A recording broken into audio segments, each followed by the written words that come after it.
Me and Brad first met, I didn't think we'd get along, but turns out we kind of agree on everything. Your racial identity is the most important thing. Everything should be looked at through the lens of race. Jinx, you owe me a Coke.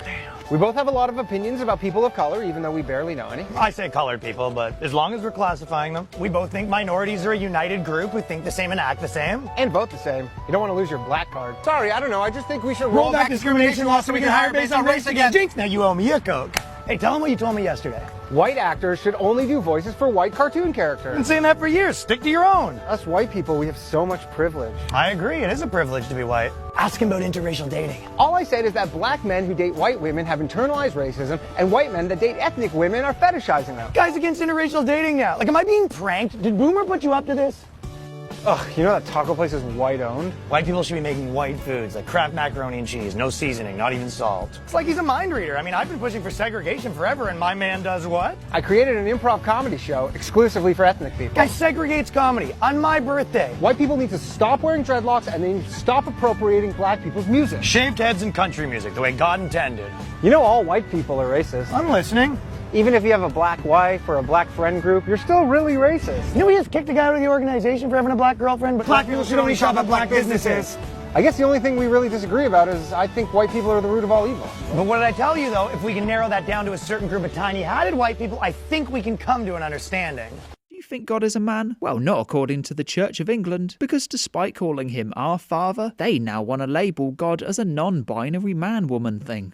I just go by she, her. What about you? I just use my name as my main pronoun. What's your name? Nick. Nick. Yeah, but my secondary pronoun, I just go by her. So just like you go by she, her, instead of she, I go by Nick, basically. So I got this exercise that I do basically for us to get comfortable with each other's pronouns. So basically, I'll start with the exercise. So for you, I'd go your she, her, your she, her, your she, her. And for me, you could go. You're Nick. You're. Good one, everybody. I'm your CEO, Steve Smith. Apparently there's been an anonymous complaint to our Director of Diversity. Somebody seems to think we're more divided than ever. Ugh. Love the D, hate the D word. Let's remind ourselves of the inclusivity meetups this week. We have Marginalized Muslim Mondays, Token Tuesdays for BLM, Women in the Workforce Wednesdays, Firsty Thursdays for First Nations, and Pride Day Fridays for LGBTQ2S+. Yes, the meetings are mandatory. No, Chris, you can't go. White privilege. And moving forward, I'm proud to announce that all lunches and after-work functions will be separated by group. I think we can agree that the best way to foster inclusivity is to discuss our problems separately. Let's make some missiles, people! What do you think of Greta Thunberg's new book? Amazing. She's such an inspiring character. I know what I'll be buying the moment I get home. Do you think she should have brought out an audiobook rather than printing it, especially since she's trying to save the planet? We heard she's chopped down trees for a book from... far-right extremists' land. Yeah. And she's going to plant double to make up. Do you think it's weird that the world listens to an uneducated child about climate change? Ooh, climate denialist. No, I don't think it's weird the world listens to a child, actually. No, the longer she flies around the world, preaching about emissions and supporting the World Economic Forum, it's for the better. What the people want. Yes. Yeah.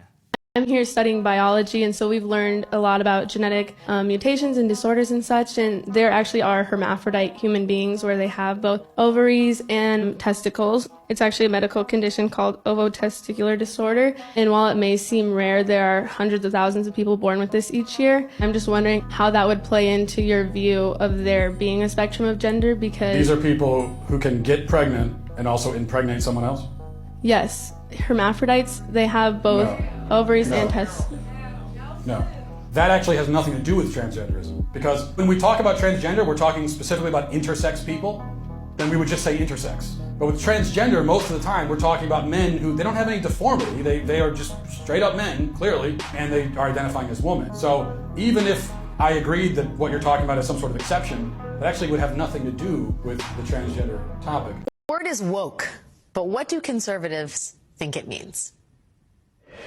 Would you mind defining woke? Because it's come up a couple times, and I just want to make sure we're on the same page.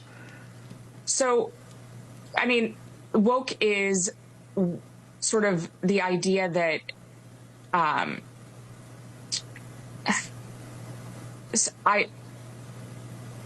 this is going to be one of those moments that goes viral. I mean, woke is something that's very hard to define, and we've spent an entire chapter defining it.